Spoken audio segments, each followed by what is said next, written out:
इसकी वजह से, और मैग्नेटिक फील्ड इसके ऊपर की तरफ आएगा, ऊपर की तरफ, सॉरी इस डायरेक्शन में, इसके परपेंडिकुलर डायरेक्शन में, इसके परपेंडिकुलर। तो ये अगर ऐसे हम फोर्स लगाते हैं इसके ऊपर, ऐसे पुश कर रहा हूँ मैं इधर से, तो ये रोटेशन का टेंडेंसी इसका किधर की तरफ होगा, इसका रोटेशन का टेंडेंसी इधर की तरफ होगा, ठीक है। और नीचे वाले देखना, यहाँ पे नीचे वाले में अगर मैंने इधर से पुश किया तो इसका रोटेशन का टेंडेंसी इधर की तरफ, मतलब दोनों इसको रोटेट करा रहे हैं ऐसे, दोनों का सेंस ऑफ रोटेशन एक ही, ठीक है। समझ में आया? बीच में एक्सिस है हमारा, बीच में एक्सिस है, और उसको मतलब जो यू से लेकर के डब्ल्यू दिख रहा है यहाँ पे लाइन, उस एक्सिस के अबाउट इसका रोटेशन इस तरह से होगा, ऐसे ऐसे होगा इसका रोटेशन, इस तरह से, ऐसे ऐसे ऐसे इसका रोटेशन होगा, ठीक है। तो इस पहले हम लोग नेट फोर्स कैलकुलेट करेंगे। नेट फोर्स यहाँ भी 0 है। नेट फोर्स अगर कैलकुलेट करोगे, यहाँ पे ऐसे में थोड़ा अच्छे से दिखाया मैंने, पहले नेट फोर्स कहा कि नेट फोर्स इसके ऊपर 0 है, इसलिए इस जो भी लूप है हमारा, लूप का ट्रांसलेशनल कोई इक्विलिब्रियम, ट्रांसलेशनल कोई मोशन नहीं होगा, वो ट्रांसलेशनल इक्विलिब्रियम को मेंटेन करेगा, लेकिन उसका टॉर्क 0 नहीं है। टॉर्क मतलब एक के ऊपर ऐसे फोर्स लग रहा है, नीचे वाला भी इसको ऐसे कर रहा है, दोनों का सेंस ऑफ रोटेशन इसी तरफ है, दोनों इसको ऐसे ऐसे रोटेट कराना चाहेगा, ठीक है। तो कुछ देर के बाद, मतलब थोड़ा टिल्ट करने के बाद, एंगल थीटा से टिल्ट करने के बाद हमने फोर्स दिखाया है, फोर्स कैसे है। तो जब हमने इसको इधर की तरफ टिल्ट किया तो इसके परपेंडिकुलर डायरेक्शन, इसके परपेंडिकुलर डायरेक्शन में फोर्स लगा, जिसकी वजह से ये घूमना शुरू करेगा, किसके एक्सिस के अबाउट, तो यू डब्ल्यू एक्सिस के अबाउट, ठीक है। तो पहले इसका अगर हम एफ नेट कैलकुलेट करेंगे, एफ नेट 0 होगा। क्यों 0 होगा? क्योंकि जो तुम्हारा पी क्यू वाला साइड है उसके ऊपर फोर्स ऊपर की तरफ लगेगा ऐसे, जो तुम्हारा आर एस वाला साइड है उसके ऊपर फोर्स नीचे की तरफ लगेगा, ठीक है। मैं करके दिखा देता हूँ कैसे। मैं कैलकुलेट कर रहा हूँ फोर्स इन पी क्यू, तो हमने ये पढ़ा है आई इंटू एल क्रॉस बी, ठीक है। एल का डायरेक्शन कैसे डिसाइड करते हैं? करंट का जो डायरेक्शन होता है वही एल का, इंपॉर्टेंट पॉइंट, क्वेश्चन बनाने के लिए इंपॉर्टेंट पॉइंट, कि एल हमें ढूंढना नहीं कि एल का डायरेक्शन किधर लिखे, आई कैप लिखे कि जे कैप लिखे, करंट का देखना है, करंट किधर फ्लो हो रहा है, करंट का डायरेक्शन होता है एल का डायरेक्शन, ठीक है।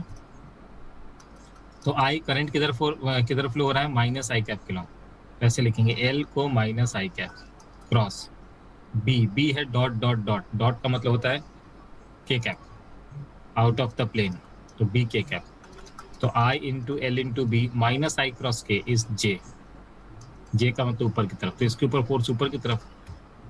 उसी तरह से अगर हम आर एस वाले में कैलकुलेट करते हैं एफ इन आर एस, तो आई करंट ऐसे फ्लो हो रहा है, ऐसे जा रहा है इसमें आर से एस की तरफ, तो आई एल का डायरेक्शन आई कैप के लॉन्ग है, क्रॉस बी के कैप के लॉन्ग,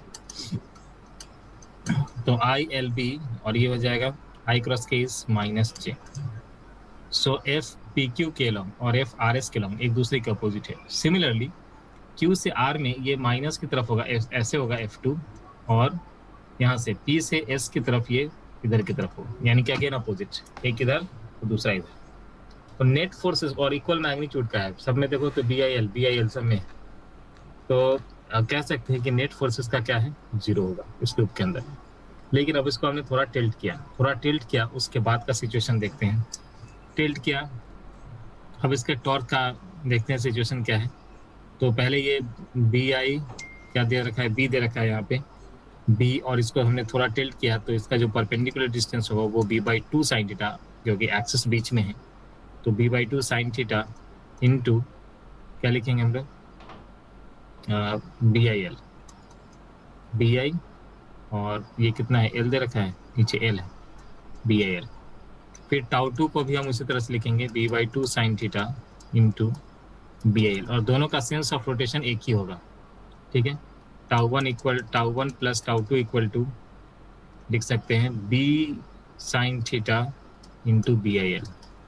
इसी को अरेंज करके BILB साइन थीटा ऐसे, और L इंटू बी को हम एरिया लिख सकते हैं, तो BI इंटू ए साइन थीटा। ये हो गया net torque. Net torque is BI A sine theta. B क्या है, मैग्नेटिक फील्ड, I क्या है, करंट, A क्या है, लूप का एरिया। क्लियर है, सब टर्म सब क्लियर है इधर में जो जो चीज आया। B मैग्नेटिक फील्ड है, I करंट, उसमें लूप के अंदर फ्लो होने वाला करंट है, और A क्या है, एरिया है लूप का, और साइन थीटा जितने एंगल से उसको टिल्ट किया गया होगा, ठीक है। हो सकता है कि इसमें एक ही टर्न हो सकता है कि एक से ज्यादा टर्न भी हो, for n number of turns, for n number of turns, एक से ज्यादा लूप अगर हो तब, उस केस में हम क्या करेंगे, n से मल्टीप्लाई कर देंगे, tau net equal to BINA sine theta, ऐसा आ जाएगा। ठीक है, यहाँ पे यही। तो ये टॉर्क का पार्ट था। कुछ क्वेश्चंस हम लोग करते हैं। एक और चीज़ है इधर में, वो भी बता देता हूँ, नोट्स के अंदर लिख दिया है ऑलरेडी। और इसमें एक और नया टर्म डिफाइन हुआ है, मैग्नेटिक मोमेंट। मैग्नेटिक मोमेंट किसको कहते हैं? तो ये I/A को हम लोग कहते हैं मैग्नेटिक मोमेंट। ठीक है, मतलब I into area, current into area of the loop is magnetic moment. तो मैग्नेटिक मोमेंट नेक्स्ट टर्म है, मैग्नेटिक मोमेंट किसको कहेंगे? M is equal to I into A। Vector के फॉर्म में लिखना होगा तो एरिया यहाँ पे वेक्टर होगा। ठीक है, ये I इंटू A को अगर हमने मैग्नेटिक मोमेंट कहा है तो हम ऐसे लिख सकते हैं, टाउ को I इंटू A को M लिख देंगे, M into B into sine theta. ठीक है, एम बी साइन थीटा, और M into B sine theta को हम लिख सकते हैं M क्रॉस B। तो जैसे उधर में इलेक्ट्रिक डाइपोल में P cross E sine theta था, यहाँ पे tau M cross B sine theta है। तो सॉरी, M क्रॉस B को ही तो साइन थीटा नहीं होगा, एम बी साइन थीटा को ही तो M क्रॉस B लिखेंगे। M क्रॉस B को लिखेंगे M B sine theta vector हटाने के बाद। ठीक है, तो ये हो चुका है M बी साइन थीटा। तो टॉर्क को हम जब मैग्नेटिक मोमेंट दे रखा हो तो ऐसा भी लिख सकते हैं। देखो वो दोनों चीज नोट्स के अंदर मेंशन किया हुआ है। ठीक है, एक बार नोट्स देख लो फटाफट। Magnetic moment M equal to I into A, tau equal to I into A cross B। So I into A को हमने M लिखा, M cross B, that is tau equal to M B sine theta. अगर n number